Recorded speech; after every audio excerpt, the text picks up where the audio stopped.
आम आदमी पार्टी ने युवा और शिक्षित उम्मीदवार सूरज अहिर को अपनी प्राथमिकता दी है। माननीय अरविंद केजरीवाल के दिल्ली विकास मॉडल को अपनाऊंगा और शिक्षा और स्वास्थ्य सुविधाओं पर जोर दूंगा। सूरज अहिर वार्ड नंबर 18 को आदर्श वार्ड बनाकर ही चैन की सांस लूंगा। सूरज अहिर भाजपा पार्षद स्वर्गीय गमर देसाई के निधन के बाद सूरत निगम वार्ड क्रमांक 18 में पार्षद पद पर नियुक्ति की मांग की गई है। रिक्त 18 सीटों के लिए आम आदमी पार्टी ने आज शिक्षित युवा अहिर नेता सूरज अहिर पर अपना वोट डाला, जो काफी पढ़े लिखे माने जाते हैं। सूरज अहिर के वयन का आम आदमी पार्टी के सभी पदाधिकारियों और कार्यकर्ताओं ने उत्साहपूर्वक स्वागत किया। उपलब्ध विवरण के अनुसार सूरज अहिर ने मुंबई विश्वविद्यालय से अंग्रेजी माध्यम से प्रबंधन में स्नातक की डिग्री प्राप्त की है, जिसके अलावा कार्यकर्ताओं को जनता का भी भरपूर प्यार मिल रहा है।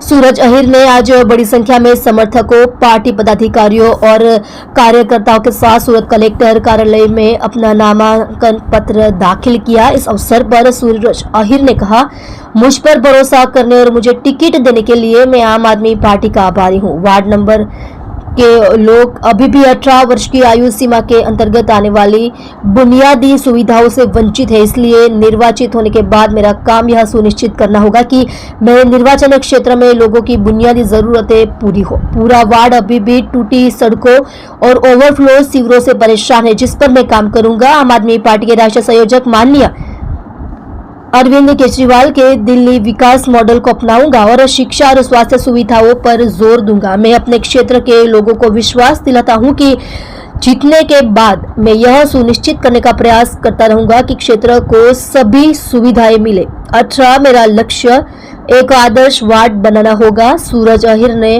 उम्मीद जताई कि वह चुनाव लड़ेंगे और जय द्वारकाधीश के आशीर्वाद से जीतेंगे।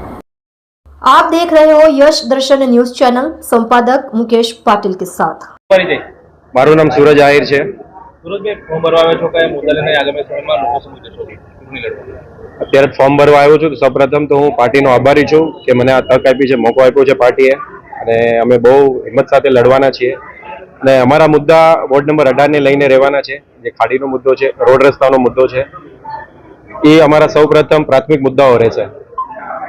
શું કહેશો તમારા વિસ્તારના લોકોને, અપીલ શું કરશો? મારા વિસ્તારના લોકોને હું કહેવા માંગીશ કે સુરતમાં કેટલાય વોર્ડમાંથી આમ આદમી પાર્ટી ચૂંટાઈને આવી છે। તમે ત્યાં જોયું હશે કે ત્યાંના રોડ રસ્તાઓ કેવા છે અને આપણે વોર્ડ નંબર 18 ના રોડ રસ્તાઓ કેવા છે। તમે એકવાર ખાલી મુસાફરી કરીને જોઈ લો તો તમને ખ્યાલ આવી જશે કે આમ આદમી પાર્ટી કેવી કામગીરી કરે છે અને ભાજપ એટલા વર્ષો સુધી વોર્ડ નંબર 18 માં કેવી કામગીરી કરી છે। જો હું ચૂંટાઈને આવીશ, અમારી પાર્ટી ચૂંટાઈને આવશે, તો અમે એ જ રોડ રસ્તા અને એ જ તમને બધાને ફેસિલિટીઝ આપવાના છીએ। તો આમ આદમી પાર્ટીને સારા મત આપી અને વિજય બનાવો। ત્રિપાખીયો જંગ છે, કેવું લાગે, કેવી લડત રહેશે? તો ત્રિપાખીયો જંગ તો રહેવાનો જ છે, ભાજપ, કોંગ્રેસ અને આપ। પણ અત્યારે આ જે લડાઈ છે, જે ભાજપની ત્યાં સત્તા હોવા છતાં એ લોકોએ કામગીરી નથી કરી, એની લડાઈ છે। તો અત્યારે એ લોકોએ કામગીરી નથી કરી, તો અમારે અત્યારે કામગીરી બીજા વોર્ડમાં કરીને બતાવી છે। એટલા માટે અમે 18 નંબરમાં આ વખતે જીતવાના છીએ અને લોકો અમને બહુમતીથી વોટ આપવાના છે।